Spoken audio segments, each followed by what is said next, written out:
Okay sir, आपका नाम क्या और आप कहाँ से बिलोंग करते हैं? मेरा नाम इंद्रजीत कुमार यादव है। मैं बिलोंग करता हूँ चंदौली डिस्ट्रिक्ट विजयपुर, और मैंने ग्रेजुएशन किया है बीटेक मैकेनिकल इंजीनियरिंग अलीगढ़ मुस्लिम यूनिवर्सिटी। ओके सर, आपका ये कौन सा टाइम और कौन सा इंटरव्यू है? मैम ये मेरा एक्चुअली क्या वो सेकेंड अटेम्प्ट है और फर्स्ट इंटरव्यू है। ओके सर, आपने इंटरव्यू का आपका कैसा गया और आपने इंटरव्यू के लिए कैसे तैयारी की थी? मैम इंटरव्यू देखा जाए तो ओवरऑल ठीक ही था, और प्रिपरेशन के लिए मैं ज़्यादा टाइम नहीं दे पा रहा था, क्योंकि I am government servant, staff selection commission of junior engineer. तो एज ए 6 से 7 आवर्स डेली मेंटेन करना नहीं हो पाता, तो कभी 3 घंटे, कभी 4 घंटे, कभी 5 घंटे, कभी 6 घंटे, कभी 8 घंटे भी हो जाते थे पढ़ाई करते वक्त। लेकिन ऐसा भी बोला जाता है कि यूपीएससी के लिए 10 से 12 घंटे पढ़ना चाहिए, ऐसा कुछ आप क्या कहना चाहेंगे इस बात पे? मैम देखिए, 10 से 12 घंटा लोग कहते पढ़ना चाहिए, ठीक है पढ़िए, लेकिन आप कितना पढ़िएगा? जो आपका सिलेबस है आप पहले आप तैयारी करिए मेंस, एट एज प्री के साथ साथ मेंस को आप तैयारी करना पड़ेगा, नहीं तो आप लास्ट में सोचिए कि मैं प्री करके मेंस कर लूँ, मे बी पॉसिबल नहीं हो सकता है, लोग कर लेते हैं, बात वो अलग है। मैम सर, जॉब के साथ और एक यूपीएससी की तैयारी दोनों को आपने कैसे मैनेज करके चला, क्योंकि जॉब के बाद टाइम कम मिलता है, तो आपने कैसे तैयारी की?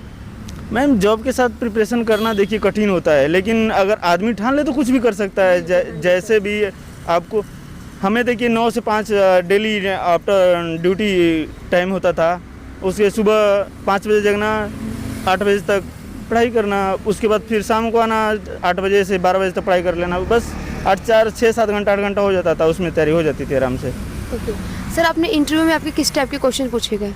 मैम देखिए, डेप्थ से कुछ ज़्यादा क्वेश्चन नहीं पूछे गए थे, और जो श्रीलंका क्राइसिस है और यूक्रेन और रसिया क्राइसिस चल रहा है अभी, ये चल रहा है फिलहाल में, करंट इसमें कुछ ज़्यादा नहीं, डेप्थ से ज़्यादा क्वेश्चन पूछे गए। और हॉबीज़ मेरा क्रिकेट था, तो क्रिकेट से पूछे गए क्वेश्चन। अभी हाल में एंड्रू साइमंड्स ऑस्ट्रेलिया खिलाड़ी का एक्सपायर हुआ था, तो उससे उसके बारे में रिलेटेड कुछ पूछा गया है। हॉबी से जो क्रिकेट के बारे में क्वेश्चन पूछा गया, आपका क्या रिस्पॉन्स था उसमें? मैम सॉरी, आपका जो क्रिकेट से क्वेश्चन पूछा गया था, जो आपकी हॉबी थी, उसमें आपका रिस्पॉन्स क्या था सर? बेटर बहुत अच्छा ही था, कुछ ज़्यादा उतना अच्छा भी नहीं था, लेकिन था बहुत अच्छा ही था। आपके इंटरव्यू का माहौल कैसा रहा ओवरऑल? मैम कोडियल ग्रुप था, और एज ए सब कॉम्प्रोमाइज़ कर एज ए अच्छा ही था, सब कुछ ठीक ही था। ओके, आपके ऑप्शन से कुछ क्वेश्चन पूछे गए हो?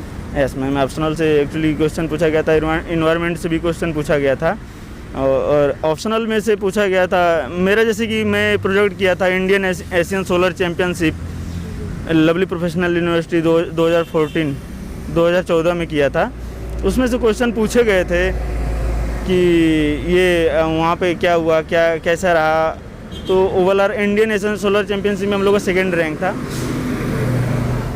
ओके सर, न्यू स्टूडेंट है जो ऑप्शनल सब्जेक्ट सेलेक्ट करते हैं, तो कई बार वो कंफ्यूज रहते हैं कि कैसे सेलेक्ट करें, तो आप क्या बोलना चाहेंगे कि उनको कैसे सेलेक्ट करना चाहिए optional subject? Ma'am optional subject के लिए देखिए, आप पहले से जिसमें कंफर्टेबल हैं, जैसे कि आपका बेस मजबूत होना चाहिए। ऑप्शनल सब्जेक्ट एक ऐसा सब्जेक्ट है जो आपका स्कोरिंग सब्जेक्ट रहता है, तो आपको जो आप पहले से मजबूत हो, जैसे या फिर नहीं समझ में आ रहा है, तो अपने सीनियर से भी आप वो सलाह लें कि हमें क्या लेना चाहिए, क्या नहीं लेना चाहिए, और पिछले साल का देखना चाहिए कि किसमें ज़्यादातर बच्चे अच्छा कर रहे हैं, वो सब देख के हम लोगों को ही ऑप्शनल सब्जेक्ट चूज करना चाहिए। ओके सर, आपने सेल्फ स्टडी की या कोचिंग ली? मैम एक्चुअली मैं ऑनलाइन कोचिंग क्लासेस लेता था, और प्लस सेल्फ स्टडी ज़्यादा, और बाहर से 1 साल में कोचिंग किया था बस। मोस्टली ज़्यादातर मतलब आपने सेल्फ स्टडी करी है। तो सर, सेल्फ स्टडी करने वाले स्टूडेंट के सामने कई चुनौतियां आती है, कई बार होता है कुछ चीज़ें समझ में भी नहीं आती है, तो खुद ही मैनेज करना होता है, तो आपने कैसे मैनेज किया? मैम देखिए, मैनेज करने के लिए क्या होता है, जैसे कि हमारे सीनियर्स थे 2-3 लोग, हम लोग तैयारी करते थे साथ में, तो कुछ लोग कोचिंग ले रहे थे, जो कुछ दृष्टि में ले रहा था, कोई बाजीराव में ले रहा था, तो उनसे हम एडवाइस लेते थे कि भाई यहाँ कैसे होगा, कैसे किया जाए, तो वो लोग सलाह देते थे। और अपने सीनियर से भी, हमारे सीनियर कॉन्टेक्ट रहे, एक मेरा दोस्त है, वो SDM हुआ था पिछली बार, उससे हम कॉन्टेक्ट करते रहे जे, तो फिर ऐसे ही हो गया। सर, आपने प्रीलिम्स के लिए कैसे प्रिपरेशन की? मैं प्रीलिम्स के लिए मेरा ऑप्शनल जो क्या बोलते हैं न्यूमेरिकल होता है, वो अच्छा ही था, और वैसे भी इंजीनियरिंग वाले बच्चों का ज़्यादातर जो होता है GS पेपर थोड़ा सा परेशानी करता है, बाकी सब तो हो ही जाता है लगभग में। सर क्या होता है कई बार जो न्यू स्टूडेंट है जो प्रीलिम्स के लिए प्रिपरेशन करते हैं वो कहाँ गलतियाँ कर देते हैं जो इंटरव्यू तक नहीं पहुँच पाते? देखिए मैम, प्रीलिम्स के लिए बच्चे गलतियां वहाँ पे करते हैं जहाँ नहीं उनको करना चाहिए। जैसे कि हो गया, वो लोग सोचते हैं कि हम प्रीलिम्स के साथ साथ लगे रहें। जब नज़दीक एग्ज़ाम आता है तो वो लोग सोचते हैं कि नहीं हम अब कर लेंगे। उनको शुरू से ही मतलब उन लोगों को टाइम देना होगा प्रीलिम्स के लिए। प्लस जो आपका जीएस पेपर फर्स्ट होता है उसमें ख़ास तौर पे ज़्यादा से ज़्यादा टाइम देना पड़ेगा। सर यूपीएससी की जर्नी में एनसीईआरटी बुक्स का क्या रोल है?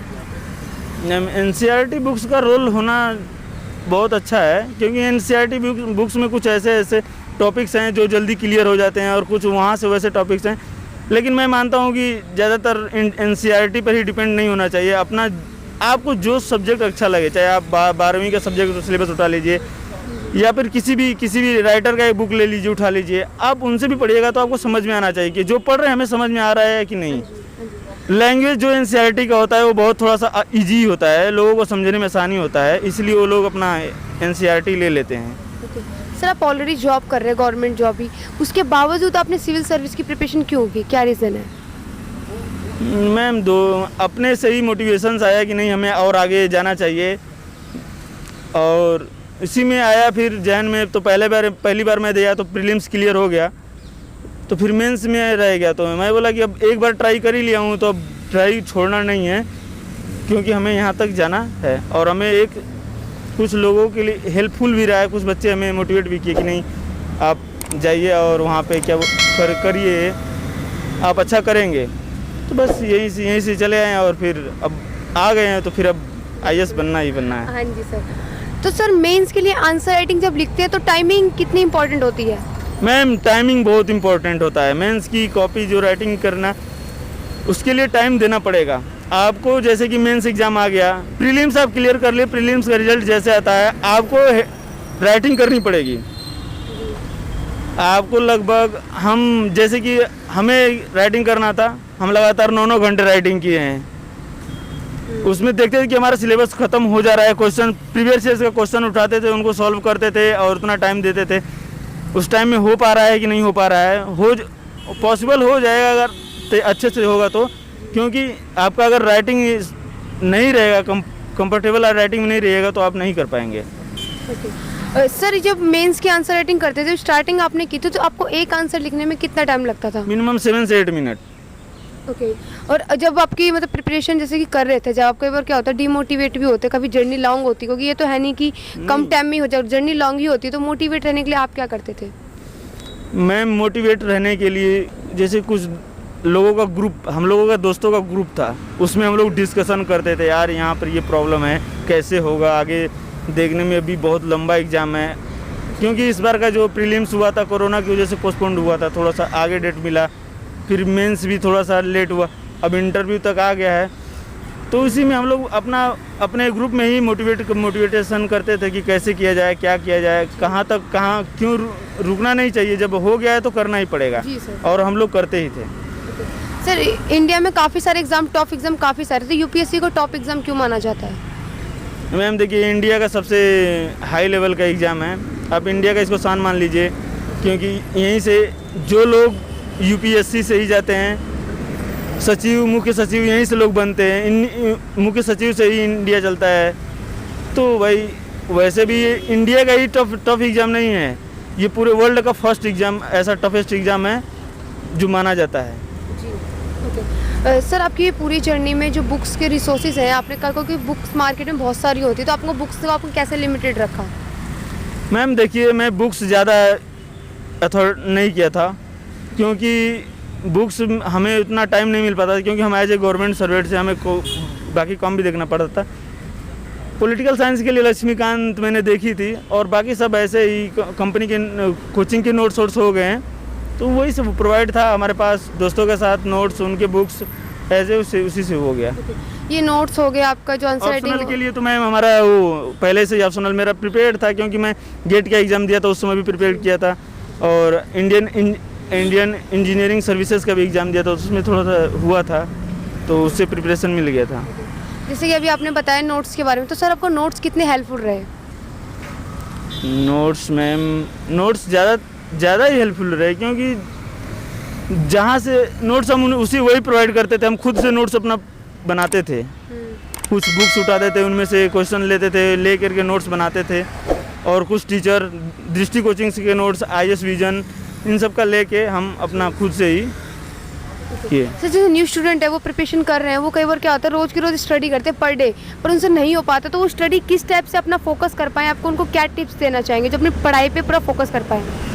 मैम देखिए, हर लोगों का माइंडसेट अलग अलग होता है। आप सोचिए कि कुछ लोग होते हैं कि 10 घंटा हम पढ़ते हैं, एक बार में नहीं समझ में आता, किसी को 2 बार में समझ में आता है, किसी को 3 बार में समझ में आता है। कुछ लोग ऐसे होते हैं जिनको फर्स्ट बार में ही समझ में आ जाता है।